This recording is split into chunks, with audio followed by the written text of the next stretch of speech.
திருமாவளவன் நம்மோடுதான் இருப்பார் என அதிமுக வழக்கறிஞர் பிரிவு செயலாளர் இன்பதுரை பேச்சு. ஏற்கனவே திமுக கூட்டணியில் இருப்பதால் இன்னொரு கூட்டணிக்கு போக வேண்டிய அவசியம் இல்லை என திருமாவளவன் விளக்கம்.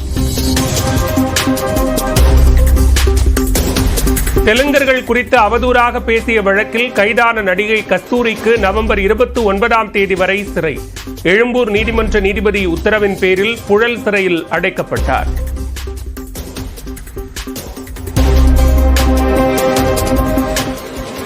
சிறையில் அடைக்க வேண்டாம் என நீதிபதியிடம் கெஞ்சிய நடிகை கஸ்தூரி வாகனத்தில் ஏறும்போது மீண்டும் கோஷம்.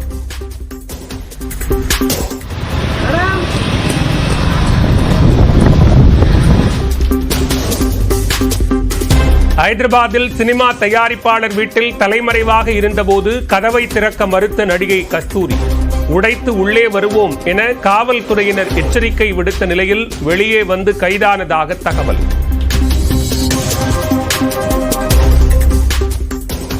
யாருக்கும் பயந்து தெலங்கானா போய் ஒளியவில்லை என கஸ்தூரி பேசிய வீடியோ இந்து மக்கள் கட்சித் தலைவர் அர்ஜுன் சம்பத் எக்ஸ் பக்கத்தில் வெளியாகி பரபரப்பு.